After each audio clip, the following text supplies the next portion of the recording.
गांव में एक बहुत ही अमीर और प्रतिष्ठित सेठ रहता था। उसके पास कई खेत और बाग बगीचे थे जिनमें खेती बाड़ी का काम होता था। सेठ हमेशा अपने खेतों में काम करने के लिए मजदूरों की तलाश में रहता था, क्योंकि उसके खेत बहुत बड़े थे और उन्हें अच्छे से देखभाल की जरूरत थी। एक दिन गांव का एक गरीब किसान सेठ के पास आया और उससे कहा, सेठ जी, मैं बहुत गरीब हूँ और मेरे पास काम नहीं है। क्या आप मुझे अपने खेत में काम पर रख सकते हैं? सेठ ने किसान को ऊपर से नीचे तक देखा और बोला, ठीक है, मैं तुम्हें काम पर रख सकता हूँ, लेकिन एक शर्त है, मैं तुम्हें मजदूरी तभी दूंगा जब सारा काम पूरा हो जाएगा। अगर तुम बीच में काम छोड़कर चले गए तो तुम्हें कोई मेहनताना नहीं मिलेगा।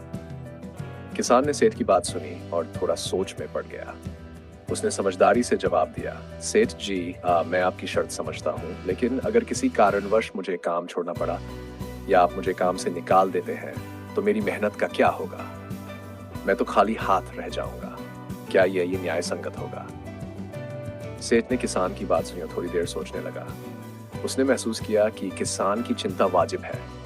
वह एक ईमानदार और समझदार व्यक्ति प्रतीत हो रहा था। सेठ ने कहा, तुम्हारी बात सही है। यह न्याय संगत नहीं होगा कि तुम्हारी मेहनत का फल न मिले। इसलिए मैं तुम्हें हर दिन का मेहनताना उसी दिन दूंगा ताकि तुम्हारी मेहनत का उचित फल मिल सके और तुम्हें भविष्य की चिंता न करनी पड़े। किसान ने सेठ का धन्यवाद किया और अपने काम में लग गया। वह हर दिन ईमानदारी से मेहनत करता और शाम को अपना मेहनताना लेकर घर जाता। सेठ को भी उसकी ईमानदारी और मेहनत देखकर बहुत खुशी होती थी। इस तरह किसान और सेठ दोनों ही समझदारी और न्याय के साथ अपना जीवन बिताने लगे और गांव में उनकी मिसाल दी जाने लगी।